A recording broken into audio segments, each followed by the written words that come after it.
अजित पवार, नक्की अजित पवार, सुनील तटकरे, कृषी मंत्री माणिकराव कोकाटे, गुंडा सुरजा चव्हाण,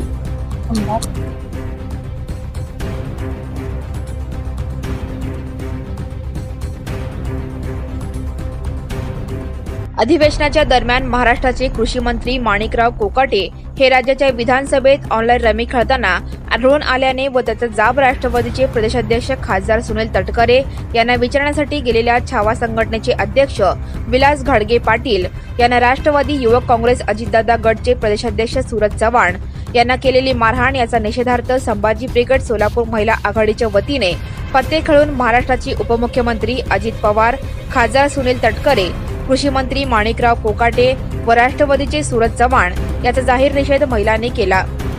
ज्या महाराष्ट्राचा कृषी खात्याचा वार्षिक बजेट 9,710 कोटी आहे त्या कृषी खात्याचा मंत्री म्हणतो की कृषी मंत्री पद म्हणजे ओसाड गावची पाटीलकी आणि लोकप्रतिनिधीच्या विधिमंडळात रमी खेळताना आढळून येतो आणि यांच्यामुळे सरासरी रोज 8 शेतकरी आत्महत्या करतात।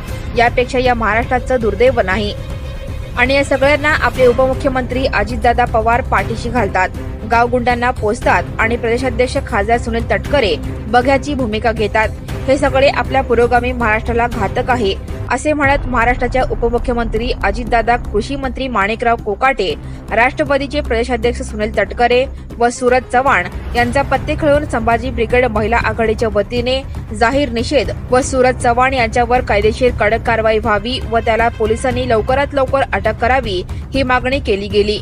या प्रसंगी संभाजी ब्रिगेड महिला आघाडी जिल्हाध्यक्ष मिनलताई दास, दक्षिण सोलापूर तालुका अध्यक्ष सुनीता घंटे, शहर कार्याध्यक्ष जयश्री जाधव, शहर उपाध्यक्ष मनीषा कोळी, उत्तर तालुका अध्यक्ष संजीवनी सलबत्ते, मैनाताई साळुंखे या उपस्थित होत्या। तर हा जो आहे सुरजा चव्हाण, काल यांनी छावा संघटनेचे अध्यक्ष विकास घाडगे पाटील याच्यावरती गावगुंडांना घेऊन हल्ला केलेला आहे। तर त्याचं कारण आहे हे माणिकराव कोकाटे, कृषी मंत्री, राज्याचं हिवाळी अधिवेशन चालू आहे सभागृहामध्ये, सभागृहामध्ये, आणि त्या सभागृहामध्ये शेतकऱ्यांचे प्रश्न मांडायचे टाकून आपल्या राज्याचा कृषी मंत्री माणिकराव कोकाटे हा रमी खेळण्यामध्ये व्यस्त आहे। या महाराष्ट्राची इतकी वाईट दुर्दशा झालेली आहे आणि खास करून शेतकऱ्याची मार्च आणि एप्रिल महिन्यामध्ये जर सरासरी काढली तर जवळपास 4,779 शेतकऱ्यांनी आत्महत्या केलेली आहे आणि रोजचा जर सरासरी रेट काढला तर 8 शेतकऱ्यांनी आत्महत्या केलेल्या आहेत आणि 9,710 कोटी इतकं बजेट कृषी खात्याला दिलेलं आहे, महाराष्ट्राच्या कृषी खात्याला। तर हा माणिक कोकाटे जो म्हणतोय तो ओसाड गावचा पाटील अशी कृषी मंत्र्याची अवस्था आहे असं म्हणतोय। तर एवढं बजेट असताना सुद्धा हा म्हणतोय की मी ओसाड गावचा पाटील आहे। मग हा असा बेफिकीर कृषी मंत्री जर आपल्या महाराष्ट्राला लाभलेला असेल, जो अधिवेशनामध्ये विधिमंडळामध्ये बसून सभागृहात बसून ऑनलाईन रमी जर खेळत असेल तर काय उपयोग आहे अशा कृषी मंत्र्याचा। आम्ही महिला भगिनी, आम्ही लाडक्या बहिणी आवाहन देतो की ए माणिकराव कोकाटे, तू ये इथे आणि आमच्या सोबत तू रमी खेळ, भले ती ऑनलाईन असू दे नाहीतर ऑफलाईन असू दे, तू तिथं बसून ऑनलाईन खेळतोस तर इथं बसून आमच्या सोबत ऑफलाईन खेळ, बघू आपण कोण जिंकतंय ह्याच्यामध्ये, आपण बघू, आम्ही सुद्धा बघायला बसलेले आहेत। आज राज्याची इतकी वाईट अवस्था आहे, मागच्या आठवड्यात बघितलंय आपण संभाजी ब्रिगेडच्या सुद्धा एका प्रदेशाध्यक्षांवरती शाई फेकलेली आहे। परवा पण ज्यावेळेस युवक छावा संघटनेचे जे अध्यक्ष आहेत त्यांनी ह्या असल्या माणिकराव कोकाटे जो बेफिकीर हलगर्जी कृषी मंत्री जो आहे त्याचा राजीनामा घ्या म्हणून निवेदन द्यायला प्रदेशाध्यक्ष सुनील तटकरेंकडे गेले होते। पत्ते दाखवून त्यांनी निदर्शन केलं होतं, लोकशाहीमध्ये अधिकार दिलेला आहे आपली बाजू मांडण्याचा, भांडण्याचा। तर असं केलेलं असताना हा जो सुरजा चव्हाण आहे, राष्ट्रवादी युवक काँग्रेसचा अध्यक्ष, त्यांनी त्याच्या सोबतच्या गावगुंडांना घेऊन छावा संघटनेचे अध्यक्ष जे आहेत त्यांना मारहाण केलेली, इतकी जबर मारहाण केलेली, त्यांचा चेहरा पूर्ण सुजलेला आहे, डोळे सुद्धा काळे निळे झालेले आहेत। त्यांच्या एका गुंडाने तर खुर्ची उचललेली होती त्यांच्या डोक्यात घालण्यासाठी। म्हणजे ही कसली गावगर्दी, हे कसली गुंडागिरी आहे। जो कोणी प्रश्न विचारेल आवाज उठवेल तर अशांचे आवाज दाबण्याचं काम या महाराष्ट्राच्या सरकारकडनं सुरू आहे।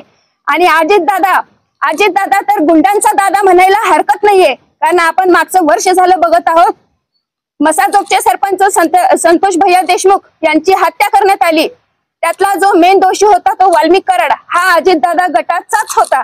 मागच्या महिना 2 महिन्याखाली पुण्यामध्ये वैष्णवी हागवणे आत्महत्या प्रकरण झालं, त्यामध्ये तिला त्रास देणारा तिचा सासरा जो होता तो देखील अजित पवार गटाचाच एक कार्यकर्ता होता। आणि आता काल जो छावा संघटनेच्या युवक अध्यक्षावरती जो हल्ला झालेला आहे, तर हा सुद्धा कार्यकर्ता जो आहे तो अजित पवार गटाचाच आहे।